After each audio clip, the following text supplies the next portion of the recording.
दोस्तों कहते हैं कि जो बात आ गई साहस पर तो यमराज से भी टकराऊंगा। जो बात आ गई साहस पर तो यमराज से भी टकराऊंगा और मुसीबत चाहे कितनी आए लक्ष्य को खींच लाऊंगा। मुसीबत चाहे कितनी आए लक्ष्य को खींच लाऊंगा। नमस्कार दोस्तों, आप सभी का स्वागत है डिजिटल स्टडी 94 पर।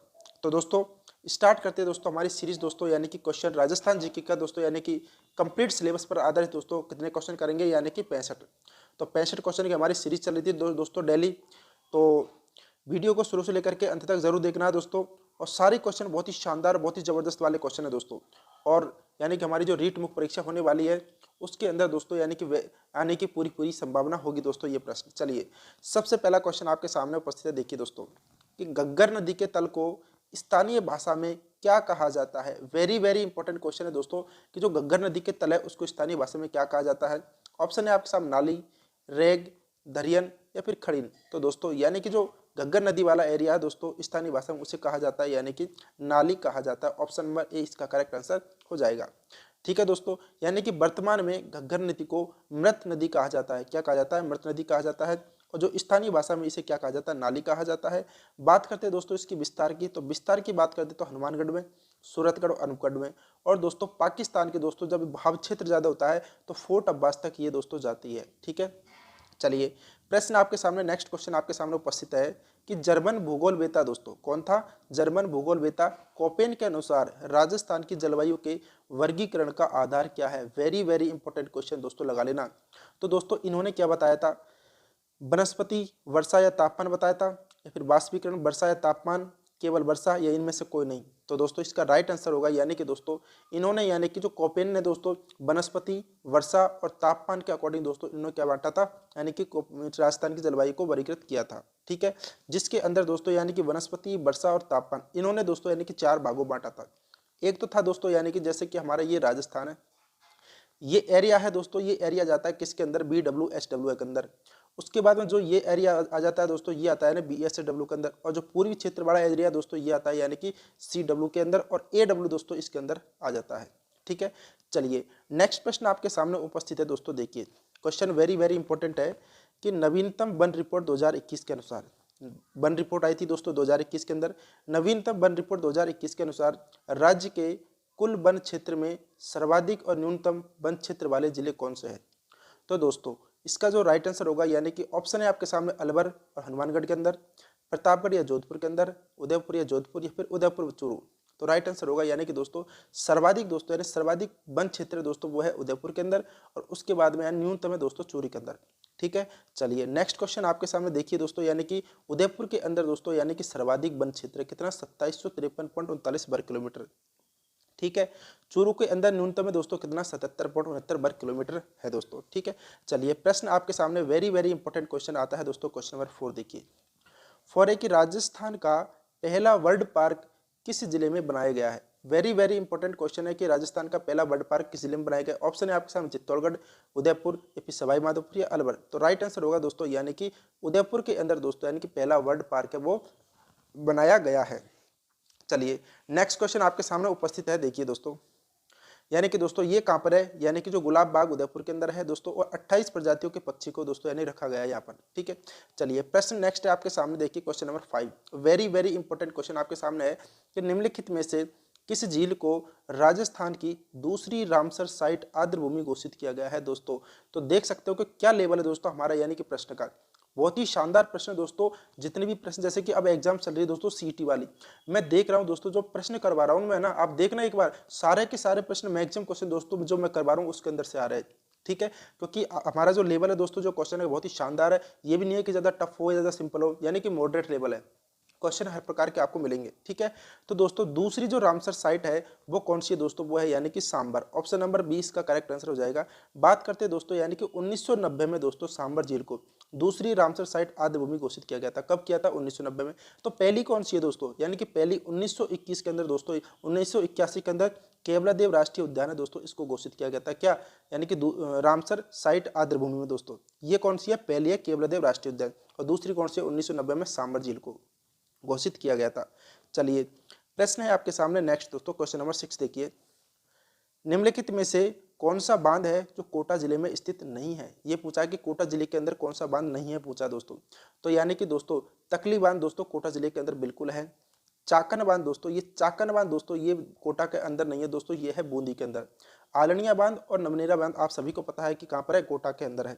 लेकिन चाकर बांध दोस्तों जो बूंदी जिले का जो केसरो पाटन है दोस्तों, उस तहसील उसकी तहसील में दोस्तों यानी गुड़ा गांव के अंदर चाकना नदी पर बना हुआ है। कौन सी नदी, चाकना नदी है, उस पर कौन सा बांध बना हुआ है, चाकन बांध बना हुआ है। चलिए प्रश्न आपके सामने दोस्तों देखिए, निम्नलिखित में से किस मृदा में पोटास व कैल्शियम पर्याप्त मात्रा में होता है दोस्तों। वेरी वेरी इंपॉर्टेंट क्वेश्चन है दोस्तों कि पोटास और जो कैल्शियम है किस मिट्टी के अंदर पर्याप्त मात्रा में पाया जाता है।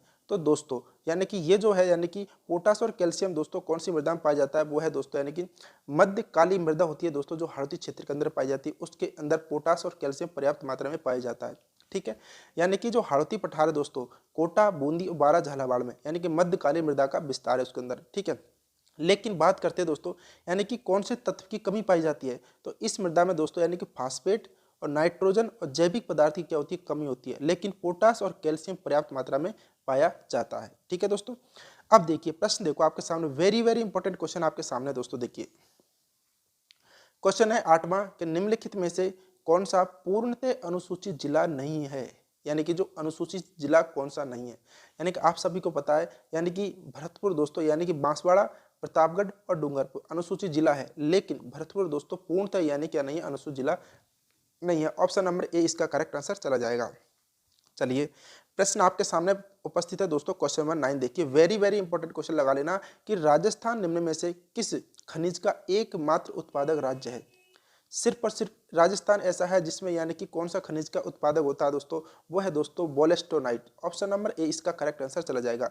यानी कि सीसा और जस्ता एस, एक तो है सीसा और जस्ता एस और सेलेनाइट और बोलेस्टोनाइट दोस्तों, ये एकमात्र उत्पादक है दोस्तों ये राज्य का। ठीक है, राजस्थान के अंदर होता है। चलिए नेक्स्ट प्रश्न है दोस्तों आपके सामने, वेरी वेरी इंपॉर्टेंट क्वेश्चन देखिए दोस्तों। क्वेश्चन है क्वेश्चन नंबर 10 देखिए दोस्तों कि राजस्थान में नवीन पर्यटन नीति कब लागू की गई थी। अब ये बताना है दोस्तों कि राजस्थान के अंदर जो नवीन पर्यटन नीति है वो कब लागू की गई थी। तो दोस्तों यानी कि 9 सितंबर 2020 को, यानी कि 9 सितंबर 2020 को लागू की गई थी नवीन पर्यटन नीति। और सबसे उससे पूर्व दोस्तों कब जारी की गई थी, 2001 के अंदर जारी की गई थी। तो राइट आंसर क्या चला जाएगा, यानी कि जो नवीन पर्यटन नीति की बात करते हैं तो 9 सितंबर 2020 को जारी की गई थी। चलिए प्रश्न दोस्तों नेक्स्ट आपके सामने उपस्थित है कि राजस्थान में दिसंबर 2021 तक सौर ऊर्जा दोस्तों, सौर ऊर्जा की अधिष्ठापित क्षमता कितनी है दोस्तों। तो सौर ऊर्जा की अधिष्ठापित क्षमता बतानी दोस्तों वो कितनी है, 9228.70 मेगावाट है। यानी कि दोस्तों राज्य में दिसंबर 2021 तक जो नेट मीटरिंग रेगुलेशन दोस्तों उसके तहत बताना है, यानी कि जो रूफटॉप संयंत्र सहित, जो रूफटॉप संयंत्र दोस्तों उसके सहित 9288 दोस्तों, सॉरी 9228.70 मेगावाट क्षमता दोस्तों सौर ऊर्जा संयंत्र स्थापित हो चुके हैं दोस्तों राजस्थान के अंदर। ठीक है, और राजस्थान सौर ऊर्जा नीति आई थी दोस्तों 2019 के अंदर, ये भी प्रश्न याद कर लेना। तो दोस्त देख सकते हो कितने, एक प्रश्न हमारा ये बन चुका है और उसके बाद ये तो है ही है। ठीक है, चलिए प्रश्न आपके सामने वेरी वेरी इंपॉर्टेंट क्वेश्चन देखिए दोस्तों, क्वेश्चन नंबर 12 क्या कह रहा है कि सूची फर्स्ट को सूची 2 में दोस्तों मिलान करना है अपन को। तो दोस्तों इधर दे रखा हवाई अड्डा और इधर दे रखा दोस्तों जिला, कि कौन सा हवाई अड्डा कौन से जिले के अंदर है। तो दोस्तों मिलान कीजिए, नाल हवाई अड्डा कहाँ पर पाया जाता है दोस्तों। तो नाल हवाई अड्डा दोस्तों कहाँ पर पाया जाता है, यानी कि जो रातानाड़ा था दोस्तों कहाँ पर है, जोधपुर के अंदर। लालगढ़ हवाई अड्डा दोस्तों कहाँ पर, श्री गंगानगर के अंदर। और महाराणा प्रताप हवाई अड्डा कहाँ पर है, उदयपुर के अंदर। तो यानी कि जो नाल हवाई अड्डा दोस्तों कहाँ पर है, बीकानेर के अंदर है दोस्तों। ठीक है, तो कौन सा चला जाएगा, 3142, 3142 इसका राइट आंसर चला जाएगा। तो यानी कि ऑप्शन नंबर ए इसका करेक्ट आंसर चला जाएगा दोस्तों, 3142। ठीक है, अब देख सकते हो कि दोस्तों कौन कौन सा जो हवाई अड्डा है दोस्तों किस जगह पर है, देख सकते हो। यानी कि नाल हवाई अड्डा कहाँ, बीकानेर के अंदर।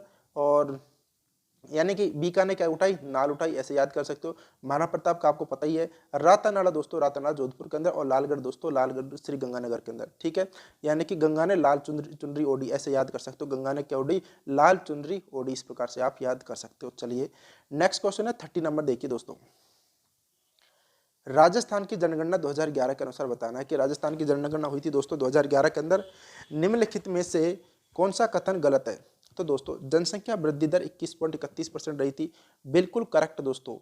ये जो स्टेटमेंट है बिल्कुल करेक्ट है, यानी कि अपनी जो जनसंख्या वृद्धि दर 21.31% रही थी। लिंग अनुपात 1000 महिलाएं प्रति, ये गलत है दोस्तों, यानी लिंग अनुपात है दोस्तों 928 है। राजस्थान का जो एवरेज लिंग अनुपात वो है 928, ठीक है, और जो भारत का कितना है 943 है। कुल साक्षरता दोस्तों 66.11%, बिल्कुल सही बात है। राजस्थान की सर्वाधिक जनसंख्या जयपुर में निवास करती है, बिल्कुल सही बात है। यानी कि गलत कौन सा है, तो ऑप्शन नंबर बी इसका दोस्तों करेक्ट आंसर चला जाएगा, ठीक है। ये देख सकते हो कि राजस्थान का जो लिंग अनुपात है दोस्तों कितना है 928 है। बात करते हैं सर्वाधिक कौन से जिले के अंदर है, तो वो है दोस्तों डूंगरपुर के अंदर 994, और उसके बाद न्यूनतम की बात करता है तो वो है दोस्तों धौलपुर के अंदर 846 दोस्तों। चलिए प्रश्न है दोस्तों वेरी वेरी इंपॉर्टेंट क्वेश्चन दोस्तों, देखिए क्वेश्चन नंबर 14, ज्ञानेश्वर सभ्यता किस काल से संबंधित है। तो आप सभी को पता है दोस्तों सिक्कर के अंदर दोस्तों ताम्र युग यानी कि कांस्य, ताम्र या कांस्य युग काल की है दोस्तों ये, ठीक है। सिक्कर कहाँ पर दोस्तों, ज्ञानेश्वर सभ्यता कहाँ पर दोस्तों, सिक्कर के अंदर है दोस्तों, नीम का थाना में दोस्तों। कौन सी नदी के किनारे पर, जो कांतरी नदी है दोस्तों, कांतरी नदी के किनारे पर है दोस्तों कौन सी, ज्ञानेश्वर सभ्यता। बात करते हैं दोस्तों कि यानी उत्खनन किसने करवाया था, ज्ञानेश्वर सभ्यता का उत्खनन की बात करते हैं दोस्तों RC अग्रवाल ने करवाया था, और विजय कुमार ने दोस्तों करवाया था। कब करवाया था दोस्तों, 977 से 78 के बीच में दोस्तों करवाया था, 977-78 के अंदर करवाया था दोस्तों, ठीक है। अब प्रश्न आपके सामने आता है वेरी वेरी इंपॉर्टेंट क्वेश्चन, देखिए दोस्तों क्वेश्चन नंबर 15 कहता है कि रणकपुर का प्रसिद्ध जैन मंदिर किस जिले में स्थित है। तो ये तो आप सभी को पता है कि वेरी वेरी इंपॉर्टेंट है, पाली जिले के अंदर स्थित है, ठीक है। बात करते हैं कि रणकपुर का प्रसिद्ध जो जैन मंदिर है कौन सी नदी के किनारे पर बसा हुआ है, तो दोस्तों मथाई नदी के तट पर है दोस्तों। कौन सी, मथाई नदी के तट पर है। बात करते हैं दोस्तों ये जो रणकपुर का प्रसिद्ध मंदिर है वो 1444 स्तंभों पर है दोस्तों, कितने, 1444 स्तंभों पर है, ठीक है। चलिए प्रश्न वेरी वेरी इंपॉर्टेंट क्वेश्चन आपके सामने है दोस्तों, देखिए कि लाटा और कूता का संबंध किससे है। वेरी वेरी इंपॉर्टेंट क्वेश्चन है दोस्तों, लाटा और कूता का संबंध किससे है दोस्तों, उपज पर आंकने की दो पद्धति, उपज कर जो पर नहीं, उपज कर है दोस्तों, उपज पर कर को यानी कर आंकने की क्या है पद्धति है दोस्तों, लाटा और कूता। ये देखो लाटा यानी कि बटाई, लाटा यानी बटाई यानी कि जो खड़ी फसल होती है तब अनुमान लगा करके दोस्तों यानी कि उनसे क्या किया जाता, कर लिया जाता था। कूता प्रति, कूता प्रति यानी कूता सॉरी यानी कि जो लाटा पद्धति है ना वो तो जैसे कि अपने एक जगह ढेर कर लेते हैं तब अनुमान लगाया जाता है, और कूता प्रति वो थी दोस्तों यानी खड़ी फसल का अनुमान लगा करके कर लिया जाने वाला है दोस्तों, ठीक है। चलिए प्रश्न आपके सामने वेरी वेरी इंपॉर्टेंट क्वेश्चन है दोस्तों, देखिए छत्रपति शिवाजी को पुरंदर की संधि 1665 ईस्वी में हुई थी, करने हेतु विवश करने वाला शासक कौन था दोस्तों। तो छत्रपति शिवाजी को दोस्तों यानी कि पुरंदर की संधि को विवश करने के लिए किसने विवश किया था दोस्तों, तो वो कौन थे दोस्तों, मिर्जा राजा जयसिंह दोस्तों। कौन थे, ऑप्शन नंबर डी यानी कि जो मिर्जा राजा जयसिंह थे दोस्तों, ऑप्शन नंबर डी इसका राइट आंसर चला जाएगा। अब बात करते हैं दोस्तों मिर्जा राजा जयसिंह की बात करते हैं दोस्तों, इसका जो कार्यकाल था वो 1621 से लेकर के 1667 ईस्वी तक रहा था दोस्तों, ठीक है। और दोस्तों इसके यानी कि 3 मुगल बादशाह थे, जहांगीर, शाहजहां, औरंगजेब की सेवा की थी इसने, किसने, मिर्जा राजा जयसिंह ने, ठीक है। इसको दोस्तों यानी कि जयसिंह को, जो जयसिंह था उसको मिर्जा की उपाधि दोस्तों किसने दी थी, शाहजहां ने दी थी।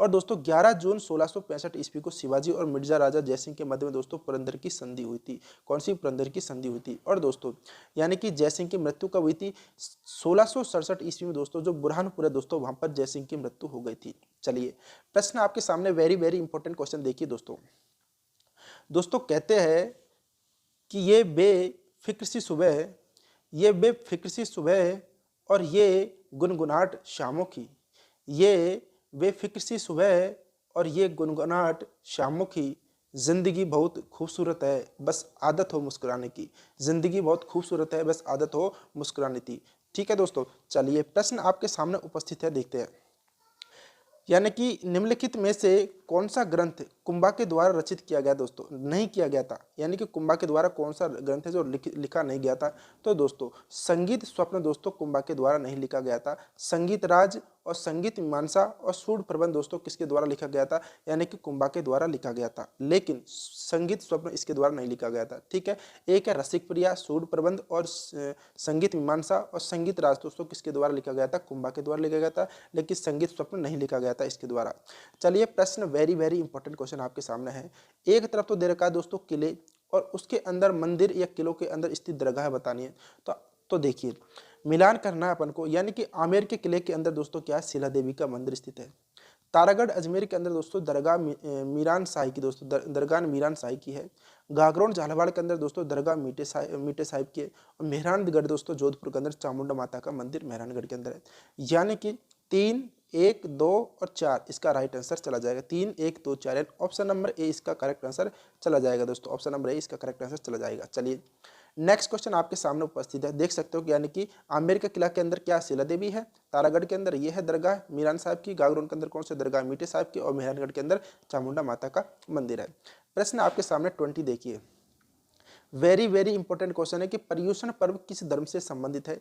तो पर्युषण पर्व की बात करते हैं दोस्तों, किस धर्म से संबंधित है। ऑप्शन है आपके सामने बौद्ध धर्म, हिंदू धर्म, सिख धर्म या जैन धर्म। तो राइट आंसर होगा दोस्तों डी, यानी कि पर्युषण जैन धर्म से संबंधित है।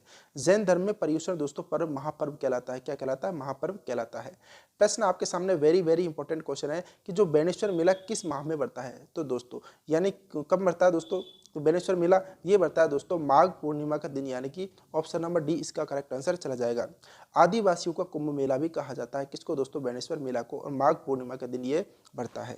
चलिए प्रश्न आपके सामने 22 देखिए दोस्तों, वेरी वेरी इंपॉर्टेंट क्वेश्चन है दोस्तों 22। एक तरफ दे रखा है नृत्य के प्रकार, और ये दोस्तों संबंधित स्थान के ये जो नृत्य है किस स्थान पर होते हैं ये बताना अपन को। तो सभी को पता है कि ढोल नृत्य दोस्तों जालोर का प्रसिद्ध है। कहाँ का है? ढोल नृत्य जालोर का प्रसिद्ध है। कहाँ का? जालोर का प्रसिद्ध है। बम नृत्य दोस्तों अलवर और भरतपुर का प्रसिद्ध है, और जो राय नृत्य दोस्तों वो डूंगरपुर बांसवाड़ा का प्रसिद्ध है दोस्तों। तो यानी कि 2, 1, 3 राइट आंसर हो जाएगा। ऑप्शन नंबर बी इसका करेक्ट आंसर हो जाएगा दोस्तों। ठीक है, चलिए प्रश्न आपके सामने है दोस्तों कि ढोल नृत्य जालोर के अंदर, बम नृत्य अलवर भरतपुर के अंदर, और राय नृत्य डूंगरपुर बांसवाड़ा के अंदर। वेरी वेरी इंपॉर्टेंट क्वेश्चन है दोस्तों, देखिए होलार राजस्थानी लोकगीत है। कौन सा? होलार दोस्तों। होलार या फिर दोस्तों क्या कहते हैं, जच्चा, राजस्थानी लोकगीत है जो किस अवसर पर गाया जाता है दोस्तों, ये है दोस्तों शिशु का जन्म होता है दोस्तों। शिशु का जब जन्म होता है उस वक्त दोस्तों होलार या जच्चा गीत गाया जाता है दोस्तों। ठीक है, चलिए वेरी वेरी इंपॉर्टेंट क्वेश्चन आपके सामने उपस्थित दोस्तों, राजस्थान में भोपो का मुख्य वाद्य यंत्र कौन सा है।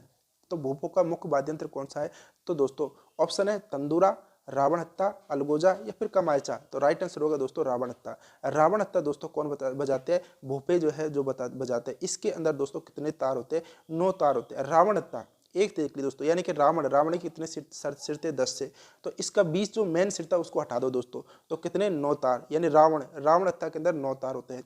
ठीक है, प्रश्न आपके सामने वेरी वेरी इंपॉर्टेंट क्वेश्चन, और ये भी याद कर लीजिएगा दोस्तों, जो रावण हत्ता बजाया जाता है वो पावूजी, डोंगजी, जवाहरजी एवं भीलों के भोपे कथाएं गाते समय बजाते हैं। यानी कि जो डोंगजी, जवाहरजी है, पावूजी की उनकी कथा गाते हैं ना, उस वक्त ये बजाते हैं। कौन सा? रावण हत्ता। वेरी वेरी इंपॉर्टेंट क्वेश्चन आपके सामने दोस्तों कि किशनगढ़ चित्रकला शैली की बात कर रहा है। किशनगढ़ चित्रकला शैली के संरक्षक सावंत सिंह की मृत्यु कहाँ पर हुई थी दोस्तों? 25 का राइट आंसर बताना है कि दोस्तों सावंत सिंह की मृत्यु कहाँ पर हुई थी दोस्तों। तो कहाँ हुई थी दोस्तों? यानी कि ये हुई थी वृंदावन के अंदर।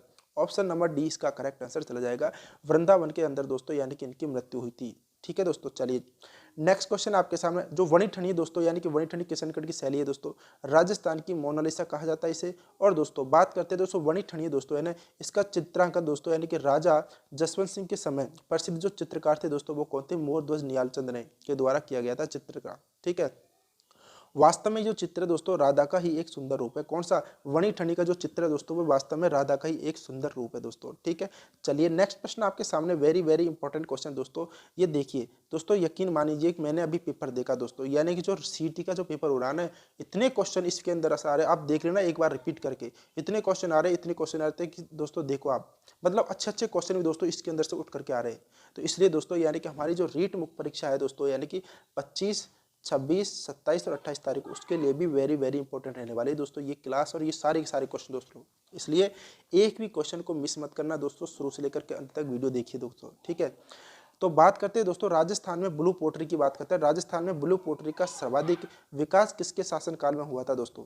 तो आप सभी को पता है कि ब्लू पोट्री कौन लेके आया? मान सिंह। लेकिन दोस्तों राम सिंह के काल के अंदर दोस्तों क्या हुआ था? सर्वाधिक विकास हुआ था। ऑप्शन नंबर सी इसका राइट आंसर चला जाएगा। ठीक है, यानी कि जो सवाई राम सिंह है उसके काल में दोस्तों यानी कि ब्लू पोट्री का सर्वाधिक विकास हुआ था। ठीक है, चलिए और बात करते हैं कि ब्लू पोट्री दोस्तों इसका प्रसिद्ध चित्रकार कौन है? कृपाल सिंह शेखावत दोस्तों प्रसिद्ध चित्रकार है। ठीक है, और इनको दोस्तों कृपाल सिंह शेखावत को दोस्तों यानी कि 1974 ईस्वी पद्मश्री अवार्ड दिया गया था। कौन सा? पद्मश्री अवार्ड दिया गया था। ठीक है, चलिए प्रश्न आपके सामने वेरी वेरी इंपॉर्टेंट क्वेश्चन दोस्तों, देखिए कि राजस्थान के एकीकरण के तहत सबसे अंतिम समय में सम्मिलित होने का क्षेत्र वाला क्षेत्र कौन सा है?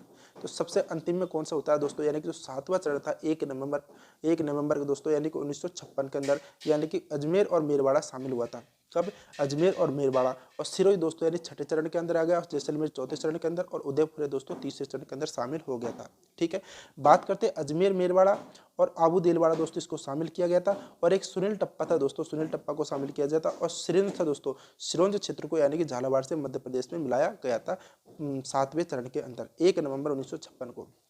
अब देखिए वेरी वेरी इंपॉर्टेंट क्वेश्चन है कि भारत छोड़ो आंदोलन के संचालन हेतु आजाद मोर्चा का गठन किसने किया था दोस्तों। ये प्रश्न पूछा गया था कि आजाद मोर्चा का गठन किसने किया था, तो वेरी वेरी इंपॉर्टेंट क्वेश्चन है। किसने नहीं दोस्तों, ये तो दोस्तों यानी कि आजाद मोर्चा का गठन की बात करते हैं दोस्तों, कौन से? बाबा हरिश्चंद्र थे, उन्होंने गठन किया था। लेकिन कहाँ किया था दोस्तों, ये पूछा गया कि कहाँ किया था, तो दोस्तों 28 का जो राइट आंसर है वो दोस्तों यानी कि जयपुर इसका राइट आंसर चला जाएगा।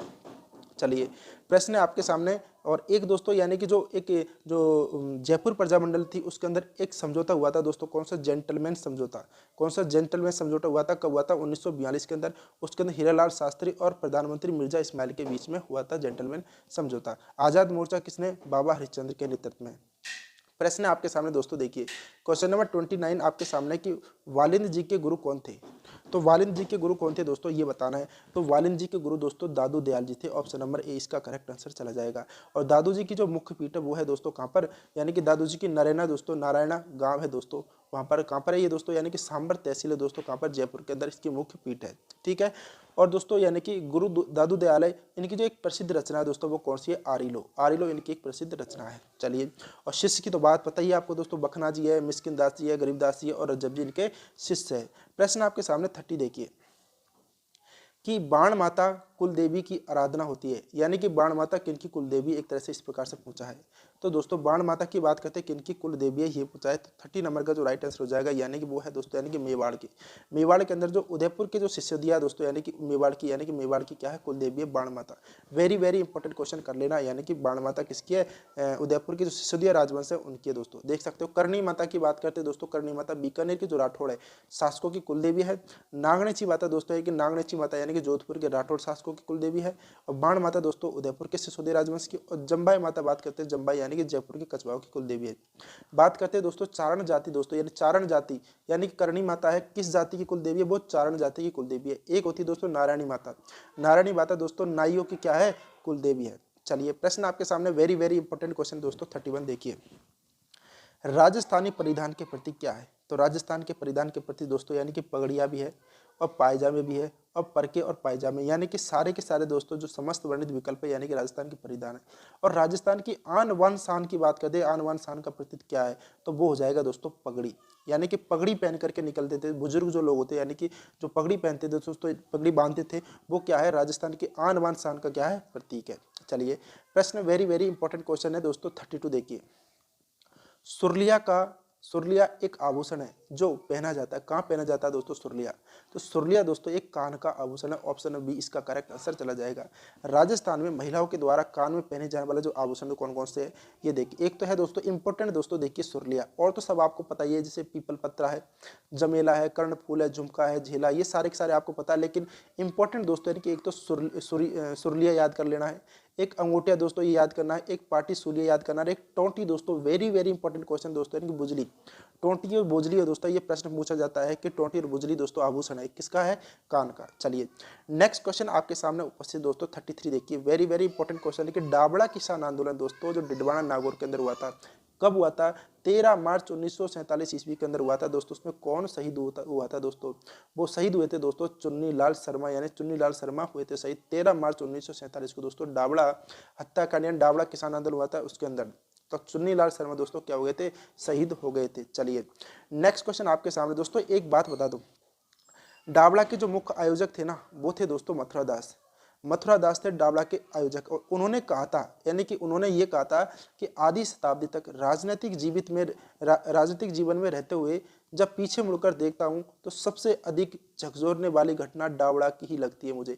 ये बात किसने कही थी? ये बात कही थी दोस्तों यानी कि मथुरा दास ने, मथुरा दास माथुर ने दोस्तों ये बात कही थी। तो ये बिल्कुल याद रखनी है दोस्तों, वेरी वेरी इंपॉर्टेंट है। ठीक है दोस्तों, यानी कि क्वेश्चन इतने गजब है दोस्तों, यानी कि सारे के सारे क्वेश्चन बहुत ही ज्यादा इंपॉर्टेंट क्वेश्चन है।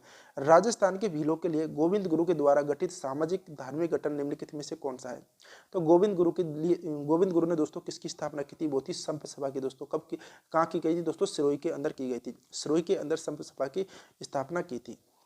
ठीक है, चलिए प्रश्न आपके सामने वेरी वेरी इंपॉर्टेंट क्वेश्चन है कि अरबी फारसी शोध संस्थान कहाँ पर है दोस्तों। अरबी फारसी शोध संस्थान की बात कर रहा है दोस्तों। तो अरबी फारसी शोध संस्थान दोस्तों ऑप्शन है आपके सामने जोधपुर, सिरोही, बीकानेर। तो राइट आंसर होगा दोस्तों यानी कि टोंक के अंदर दोस्तों क्या है, यानी कि अरबी फारसी शोध संस्थान है। अब बात करते हैं दोस्तों जो अरबी फारसी शोध संस्थान है दोस्तों, इसकी स्थापना हुई थी 4 दिसंबर 1978 के अंदर। 1978 के अंदर दोस्तों यानी कि टोंक के अंदर यानी कि अरबी फारसी शोध संस्थान की स्थापना हुई। लेकिन दोस्तों 1978 है, अब 8 को इधर और 7 को ले जाओ, यानी कि 1987 के अंदर दोस्तों इसका नाम परिवर्तन कर दिया गया था और नाम रखा गया दोस्तों मौलाना अब्दुल कलाम आज़ाद, इसका नाम रखा गया था। कब? 1987 के अंदर। और पलट दो दोस्तों 1978 के अंदर, तो यानी कि अरबी फारसी के शोध संस्थान कहाँ? टोंक के अंदर। लेकिन इसका नाम चेंज किया था दोस्तों, यानी उल्टा कर दो, यानी कि 1987 इसका राइट आंसर होगा। ठीक है, चलिए प्रश्न आपके सामने दोस्तों अब देखिए वेरी वेरी इंपॉर्टेंट क्वेश्चन है 36, यानी कि इंडिया हाउस की स्थापना किसने और कहां पर की थी दोस्तों? श्याम कृष्ण दोस्तों, यानी किसने की थी? श्याम कृष्ण वर्मा जी ने की थी। कहां पर? इंग्लैंड में दोस्तों। इन्होंने इंडिया हाउस की क्या की थी? स्थापना की थी दोस्तों। ठीक है, प्रश्न आपके सामने नेक्स्ट देखिए, देखो भारतीय राज्यों के साथ ब्रिटिश सरकार के संबंधों के अध्ययन पर प्रकाश डालने वाली Lord Hasting and Indian state पुस्तक किसने लिखी थी दोस्तों? तो ये जो पुस्तक लिखी थी किसने लिखी थी दोस्तों? मोहन सिंह मेहता ने दोस्तों ये पुस्तक लिखी थी। कौन सी? Lord Hasting and Indian states. किसने लिखी थी? मोहन सिंह मेहता ने। कब लिखी थी दोस्तों? 1930 ईस्वी के अंदर लिखी थी ये पुस्तक। ठीक है, चलिए प्रश्न आपके सामने वेरी वेरी इंपॉर्टेंट क्वेश्चन है कि निम्नलिखित में से कौन सी प्रथा विवाह समारोह से संबंधित नहीं है? विवाह से संबंधित नहीं है। तो दोस्तों बड़ार आपको पता है विवाह से संबंधित, विवाह का जो सामूहिक जो भोजन होता है वो बड़ार होता है। कन्या बल दोस्तों यानी कि जो फास्ट रखा जाता है, जो व्रत रखा जाता है, उपवास रखा जाता है अपने उनकी, यानी कि जो दुल्हन होती है उसके माता पिता जो व्रत रखते हैं उनके परिवार है। और बड़ी पड़ला दोस्तों, पड़ला यानी कि जो जब बारात के अंदर जो पड़ला लेके जाते हैं, यानी कि जो थाल लेके जाते हैं वो पड़ला होता है। पानी वाला दोस्तों यानी कि पानी वाला दोस्तों यानी कि एक क्या है? मृत्यु का क्या है? समारोह दोस्तों, यानी कि मृत्यु का क्या है? एक रिवाज है दोस्तों। ठीक है, तो राइट आंसर डी चला जाएगा। चलिए प्रश्न आपके सामने वेरी वेरी इंपॉर्टेंट क्वेश्चन कौन सा है? तो 39वां देखिए कि निम्न में से कौन सा राजस्थान के आधुनिक साहित्यकार नहीं है? आधुनिक साहित्यकार की बात कर रहा है। तो दोस्तों आपको पता है कि जो 1100 से संबंधित कौन है? यानी कि चंद्रबरदाई दोस्तों, यानी कि चंद्रबरदाई यानी कि आधुनिक साहित्यकार नहीं है। ऑप्शन नंबर सी इसका राइट आंसर चला जाएगा। दोस्तों पृथ्वीराज चौहान के समय दोस्तों, यानी कि पृथ्वीराज चौहान है उसको क्या कहा जाता है दोस्तों? राय पितौरा भी कहा जाता है पृथ्वीराज चौहान को। ठीक है, चलिए प्रश्न आपके सामने उपस्थित दोस्तों देखिए वेरी वेरी इंपॉर्टेंट क्वेश्चन है 40वें नंबर के राजियारा सोरठा नामक ग्रंथ के रचयिता कौन है? तो राजियारा सोरठा जो ग्रंथ है दोस्तों उसके रचयिता दोस्तों कृपाराम जी है। कौन है? कृपाराम जी। ऑप्शन नंबर ए इसका करेक्ट आंसर चल जाएगा। ठीक है, इनका दोस्तों कौन है? कृपाराम जी है। तो दोस्तों यानी कि 40 प्रश्न हमारे हो चुके हैं। कितने? 40। किसके? राजस्थान का भूगोल, राजस्थान का इतिहास, राजस्थान की कला संस्कृति, राजस्थान की भाषा है। ठीक है, बोलिया। तो 40 प्रश्न हो चुके। अब प्रश्न करेंगे दोस्तों कितने? 25 किसने करेंगे? यानी कि जो शैक्षिक परिदृश्य है, सामान्य ज्ञान है, आरटीई है, और उसके बाद में जो समसामयिक है उससे संबंधित 25 प्रश्न करने वाले हैं। सबसे पहला क्वेश्चन आपके सामने उपस्थित देखिए दोस्तों, वेरी वेरी इंपॉर्टेंट क्वेश्चन है। सबसे पहले एक हमारा जो कोट हो जाता है जो फेमस दोस्तों हमारा, कि मुश्किल नहीं है कुछ दुनिया में तू जरा हिम्मत तो कर। मुश्किल नहीं है कुछ दुनिया में तू जरा हिम्मत तो कर, ख्वाब बदलेंगे हकीकत में तू जरा कोशिश तो कर। ख्वाब बदलेंगे हकीकत में तू जरा कोशिश तो कर। इसलिए दोस्तों यानी खुद से ही जीतना है मुझे, यानी खुद से ही जीतना है मुझे, खुद को ही हराना है। खुद से ही जीतना है मुझे, खुद को ही हराना है। मैं भीड़ नहीं हूँ दुनिया की, मेरे अंदर एक ज़माना है। मैं भीड़ नहीं हूँ दुनिया की, मेरे अंदर क्या है? एक ज़माना है दोस्तों। इसलिए दोस्तों हमें हमारा लक्ष्य को किसी भी हालत में दोस्तों यानी कि प्राप्त करके छोड़ना है। चलिए अब है दोस्तों यानी कि हमारा 25 क्वेश्चन की सीरीज स्टार्ट हो रही है, यानी कि जो अपना सामान्य ज्ञान है, शैक्षिक परिदृश्य है। सबसे पहला क्वेश्चन आपके सामने है कि निम्नलिखित में से कौन सी योजना सार्वजनिक स्वास्थ्य संस्थानों में मौजूदा प्रयोगशालाओं और अन्य जांच सुविधाओं को मजबूत करने और राजकीय अस्पतालों में आने वाले रोगियों को मुफ्त में आवश्यक जांच सेवाएं प्रदान करना, यानी जांच सेवाएं प्रदान करने के लिए शुरू की गई थी? कौन सी योजना है? तो मुख्यमंत्री निःशुल्क जांच योजना, यानी कि मुख्यमंत्री निःशुल्क जांच योजना। ऑप्शन नंबर 20 का करेक्ट आंसर चला जाएगा। बात करते हैं दोस्तों जो मुख्यमंत्री निःशुल्क जांच योजना ये कब स्टार्ट की गई थी? वो थी 7 अप्रैल 2013 के अंदर स्टार्ट की गई थी। कब की गई थी? 7 अप्रैल 2013 के अंदर स्टार्ट की गई थी। चलिए प्रश्न आपके सामने और एक है दोस्तों यानी कि 2 अक्टूबर 1911 के अंदर कौन सी स्टार्ट की गई थी? यानी कि मुख्यमंत्री दवाई योजना। ठीक है, क्वेश्चन नंबर 42 है आपके सामने देखिए दोस्तों, राष्ट्रीय ऊंट अनुसंधान केंद्र कहां पर अवस्थित है? अब बताना है कि राष्ट्रीय ऊंट अनुसंधान केंद्र की बात कर रहा है दोस्तों, आप सबको पता है ऑप्शन नंबर जोड़बीड़ बीकानेर के अंदर क्या है, राष्ट्रीय ऊंट अनुसंधान संस्थान है। कब की गई थी दोस्तों स्थापना, 5 जुलाई 1984 के अंदर दोस्तों, यानी कि राष्ट्रीय ऊंट अनुसंधान संस्थान की स्थापना की गई थी। वेरी वेरी इंपॉर्टेंट क्वेश्चन आता है दोस्तों 43, देखिए दोस्तों कि राजस्थान के सभी उपभोक्ताओं को शुद्ध खाद्य वस्तुएं उपलब्ध कराने के लिए राजस्थान सरकार के द्वारा किस तिथि से शुद्ध के लिए युद्ध अभियान चलाया गया था दोस्तों। तो दोस्तों शुद्ध के लिए जो युद्ध अभियान है वो कब चलाया गया था, वो है 26 अक्टूबर 2020 के अंदर, 26 अक्टूबर 2020 यानी कि 26 अक्टूबर 2020 को चलाया गया था शुद्ध के लिए युद्ध अभियान दोस्तों। ठीक है, नेक्स्ट क्वेश्चन आपके सामने वेरी वेरी इंपॉर्टेंट क्वेश्चन दोस्तों, देखिए कि जोधपुर के निकट में जो ओसिया मंदिरों का समूह किसकी देन है दोस्तों, तो वो है दोस्तों प्रतिहारों की देन है, यानी कि प्रतिहारों की देन है। ऑप्शन नंबर डी इसका करेक्ट आंसर चला जाएगा, यानी कि सच्चिया माता मंदिर दोस्तों ओसिया जोधपुर में स्थित है। जो सच्चिया माता है मंदिर है वो क्या है, ओसिया जोधपुर है। और किन की दोस्तों, यानी कि लोक देवी है, वो है ओस वालों की दोस्तों, यानी ओसवाल जाति के लोगों की क्या है, सच्चिया माता मंदिर है दोस्तों। जो सच्चिया माता है वो क्या है, लोक देवी है। ठीक है, नेक्स्ट प्रश्न आपके सामने वेरी वेरी इंपॉर्टेंट क्वेश्चन है 45, देखिए कि देवेंद्र झाझड़िया का संबंध इनमें से किस खेल से है।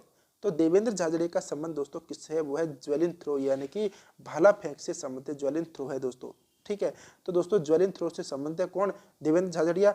पैरा ओलंपिक में दोस्तों इन्होंने 2 स्वर्ण पदक जीते दोस्तों, 2 स्वर्ण पदक पैरा ओलंपिक में जीते थे। और बात करते हैं दोस्तों इनको पुरस्कार की, यानी कि दोस्तों मेजर ध्यानचंद खेल रत्न पुरस्कार दोस्तों 2017 के अंदर 17 के अंदर दिया गया था इनको। ठीक है, पद्म श्री पुरस्कार दोस्तों 2012 के अंदर दिया गया था दोस्तों। ठीक है, और अर्जुन पुरस्कार दोस्तों 2004 के अंदर दिया गया था, और पद्म भूषण दोस्तों पुरस्कार 2022 के अंदर दिया गया था इनको, देवेंद्र झाझड़िया को। ठीक है, चलिए प्रश्न आपके सामने वेरी वेरी इंपॉर्टेंट क्वेश्चन दोस्तों आपके सामने है कि निम्न में से कौन सा नगर है जो चंबल नदी के पूर्व तट पर बसा हुआ है। तो चंबल नदी जा रही है तो दोस्तों यानी कि बीकर देहूगा नहीं, भीलवाड़ा नहीं, जालौर नहीं, तो ऑप्शन नंबर डी सी यानी कि कोटा ही है जो यानी कि चंबल नदी के पूर्व के अंदर बसा हुआ है। ठीक है, नेक्स्ट क्वेश्चन आपके सामने वेरी वेरी इंपॉर्टेंट क्वेश्चन है कि प्राचीन पांडुपोल मंदिर किस जिले के अंदर है दोस्तों। तो पांडुपोल मंदिर दोस्तों अलवर के अंदर स्थित है, अलवर के अंदर स्थित है दोस्तों। यहाँ पर है दोस्तों हनुमान जी की मूर्ति लेटी हुई अवस्था में है दोस्तों, यहाँ पर। ठीक है, लेटी हुई अवस्था में हनुमान जी की मूर्ति है, ये कहाँ पर है, अलवर के अंदर पांडुपोल मंदिर है दोस्तों। ठीक है, अब वेरी वेरी इंपॉर्टेंट क्वेश्चन दोस्तों देखिए कि 48 क्वेश्चन, यानी कि राजस्थान की प्रथम औद्योगिक नीति की घोषणा कब की गई थी दोस्तों। औद्योगिक नीति, तो औद्योगिक नीति की घोषणा कब की गई थी ये बताना है दोस्तों। तो जो औद्योगिक नीति है दोस्तों यानी कि राजस्थान की बात करते हैं वो है दोस्तों 1978 के अंदर घोषित की गई थी। और भारत में औद्योगिक नीति दोस्तों 1977 के अंदर घोषित की गई। राजस्थान की बात करते हैं दोस्तों 1978 के अंदर घोषित की गई थी। बात करते हैं दोस्तों राजस्थान के अंदर, ये वेरी वेरी इंपॉर्टेंट क्वेश्चन दोस्तों, राजस्थान के अंदर 36 तो जिला उद्योग केंद्र और 8 उपकेंद्र, ये याद कर लेना। यानी कि ये जो वाला है राजस्थान के अंदर कितने कितने जिला उद्योग केंद्र, वो है 36 और उपकेंद्र कितने 8, ये क्वेश्चन पूछा जाता है दोस्तों। ठीक है, चलिए प्रश्न आपके सामने वेरी वेरी इंपॉर्टेंट क्वेश्चन दोस्तों, SIQE यानी कि state institute for quality education का संबंध किस स्तर की शिक्षा से है। तो दोस्तों ये जो स्तर है दोस्तों वो है प्राथमिक स्तर की शिक्षा से है। कौन सी प्राथमिक स्तर की शिक्षा से है, वो है 1 से लेकर के 5 तक, 1 से लेकर के 5 तक है। ठीक है, प्रश्न आपके सामने वेरी वेरी इंपॉर्टेंट क्वेश्चन। अब देखिए दोस्तों ABL कक्ष का संबंध किससे है। क्या पूछा है कि ABL जो कक्ष है इसका संबंध किससे। ABL का मतलब होता है एक्टिविटी बेस्ड लर्निंग, यानी कि गतिविधि आधारित अधिगम से है दोस्तों, यानी कि गतिविधि आधारित अधिगम से है दोस्तों, यानी कि बच्चों को गतिविधियों के माध्यम से सिखाया जाता है, इससे संबंधित है। और ये दोस्तों यानी कि इनके लिए दोस्तों 1 से लेकर के 2 पहली और दूसरी क्लास के बच्चों के लिए दोस्तों ABL कक्ष का जो विकास होता है ना वो कौन करता है, राजस्थान स्कूल शिक्षा परिषद जो जयपुर के अंदर दोस्तों ये इसका विकास करता है। ठीक है, चलिए प्रश्न आपके सामने वेरी वेरी इंपॉर्टेंट क्वेश्चन है दोस्तों, नगर निगम की सभा की अध्यक्षता कौन करता है। जो नगर निगम है दोस्तों, नगर निगम कितने हैं दोस्तों, राजस्थान के अंदर नगर निगम है दोस्तों 10। ठीक है, तो नगर निगम की सभा की अध्यक्षता कौन करता है, वो करता है दोस्तों यानी कि मेयर करता है। कौन करता है, मेयर इसकी अध्यक्षता करता है, नगर निगम का अध्यक्ष। ठीक है, राजस्थान में कितने नगर निगम है, 10 नगर निगम है।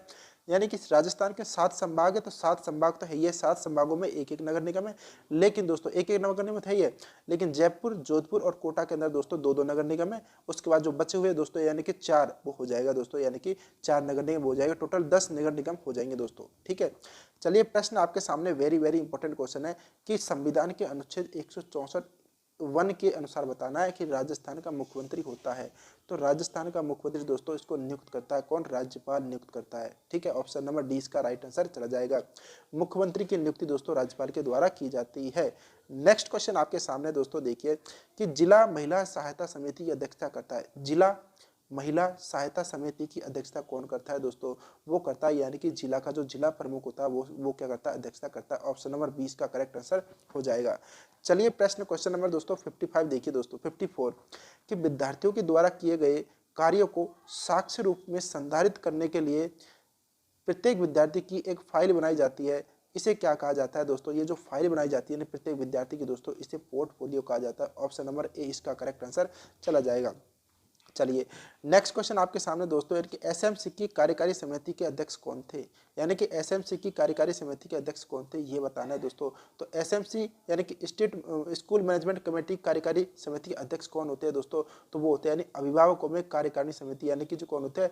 अभिभावकों में से कार्यकारिणी समिति दोस्तों, ये क्या होते हैं? उसके अध्यक्ष होते हैं। ठीक है, बात करते हैं दोस्तों एसएमसी के अंदर बात करते हैं यानी कि जो टोटल कितने सदस्य होते हैं? 16 होते हैं, जिनमें से 75% तो क्या होते हैं? यानी कि माता पिता और संरक्षक सदस्य होते हैं, और 25% दोस्तों कौन होता है? यानी कि जो निर्वाचन अध्यक्ष जैसे कि उपाध्यक्ष है, समिति के अध्यक्ष सभापति, ये इसके क्या होते हैं? यानी कि 25% यानी कि 12 तो ये हो गए और 4 ये होते हैं, जिनमें से दोस्तों यानी 16 है दोस्तों, 16 में से 50 तो कौन सी क्लास को दिया जाता है दोस्तों? यानी कि 9वीं क्लास वाले को दिया जाता है।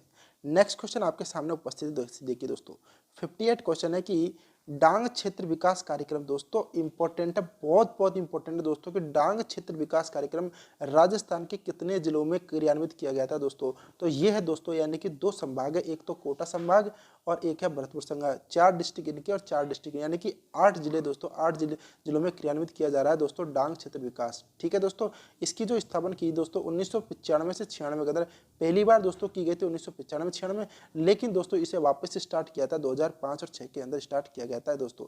बिहार क्षेत्र दोस्तों डांग दोस्तों यानी कि सवाई माधोपुर, करौली और धौलपुर की तरफ दोस्तों ये, और 26 पंचायत समितियों में दोस्तों ये लागू है प्रेजेंट के अंदर। प्रश्न आपके सामने वेरी इंपॉर्टेंट क्वेश्चन है कि राजस्थान की प्रथम महिला कौन है जिन्हें राजस्थान के मंत्रिमंडल में स्थान मिला था दोस्तों? तो वो थी दोस्तों कौन सी? कमला बेनीवाल दोस्तों, कमला बेनीवाल थी जिससे राजस्थान के मंत्रिमंडल में क्या मिला था? स्थान मिला था। ये प्रथम महिला थी दोस्तों। अब क्वेश्चन नंबर 60 देखिए कि विद्यालय प्रबंधन समिति के अध्यक्ष दोस्तों निम्न में से कौन से कार्य है दोस्तों? यानी कि विद्यालय प्रबंधन समिति के अध्यक्ष उसका कार्य क्या है? साधारण सभा की अध्यक्षता करना, बिल्कुल सही बात है। किसी विषय पर बराबर मत आने पर निर्णय मत देना, बिल्कुल। बैठक आउट करना, बिल्कुल, यानी कि उपरोक्त सही इसका राइट आंसर हो जाएगा दोस्तों, उपरोक्त सभी। और देखते हैं दोस्तों यानी कि बैठक को आउट करता है, बराबर मत होता है, बैठक अध्यक्षता करता है, लेकिन एक समिति का प्रतिनिधि भी करता है और संविदा व अन्य दस्तावेजों पर हस्ताक्षर करता है। और ये एक वेरी इंपॉर्टेंट क्वेश्चन दोस्तों कि इसके जो अध्यक्ष आय व्यय पर नियंत्रण रखना यानी कि कैशियर के माध्यम से लेखे संधारित करना दोस्तों इसका काम होता है, और समिति द्वारा निर्देशित अन्य सभी कार्य करना इसका मतलब राइट आंसर यानी कि 4 ऑप्शन नंबर डी का करेक्ट आंसर चला जाएगा। चलिए प्रश्न आपके सामने 61 एक योजना है दोस्तों आपकी बेटी योजना के संदर्भ में पात्र बालिकाएं कौन होंगी? यानी कि दोस्तों वो पात्र होंगी जो 1 से लेकर के 12वीं क्लास में दोस्तों अध्ययनरत यानी केवल राजकीय विद्यालय में पढ़ी हो, बिल्कुल ऑप्शन नंबर ए चाहिए। बीपीएल परिवार से भी होनी चाहिए और माता पिता दोनों अथवा एक का निधन होना जरूरी है दोस्तों। उपरोक्त सभी पात्र बालिकाएं, बिल्कुल ऑप्शन नंबर डी का करेक्ट आंसर चला जाएगा। तीनों कंडीशन होगी तो वो आपकी बेटी योजना के अंदर आ जाएगी दोस्तों। ठीक है, चलिए प्रश्न 62 आपके सामने उपस्थित है कि निम्नलिखित में से कौन सा बालक है जो असुविधाग्रस्त समूह में शामिल? असुविधाग्रस्त समूह की बात कर रहा है दोस्तों, तो ये सारे समूह यानी कि जो निशक्त बालक है, युद्ध विधवा के बालक है और SC ST HIV कैंसर प्रभावित बालक, ये सारे के सारे किसके अंदर जाते हैं? असुविधाग्रस्त समूह के अंदर आ जाते हैं। बात करते हैं दोस्तों यानी कि असुविधा समूह में निम्नलिखित शामिल है दोस्तों। राजस्थान सरकार द्वारा अधिसूचना दोस्तों 18 मई 2020 को जारी की गई थी, उसके अकॉर्डिंग की बात कर रहा है। तो अनुसूचित जाति SC के है, ST के, अनाथ बालक है, HIV कैंसर, ये सारे के सारे दोस्तों इसके अंदर शामिल किए जाते हैं। ठीक है, चलिए प्रश्न आपके सामने वेरी इंपॉर्टेंट क्वेश्चन है कि राजस्थान RTE नियम 2011 आया था, इसके नियम में विद्यालय प्रबंधन कार्यकारिणी समिति का उल्लेख है दोस्तों। वो कौन से नियम के अंदर दोस्तों इसका उल्लेख? तो 63 का दोस्तों यानी कि नियम नंबर 4 के अंदर उल्लेख, यानी कि RT नियम 2011 के किस नियम में विद्यालय प्रबंधन कार्यकारिणी जो समिति है उसका उल्लेख कौन सा नियम के अंदर दोस्तों? कितने नियम है? यानी कि 10 तो भाग है, 29 नियम है। 29 मार्च 2011 को दोस्तों ये यानी कि ये लागू हुआ था। तो 29 यानी 29 तो क्या है?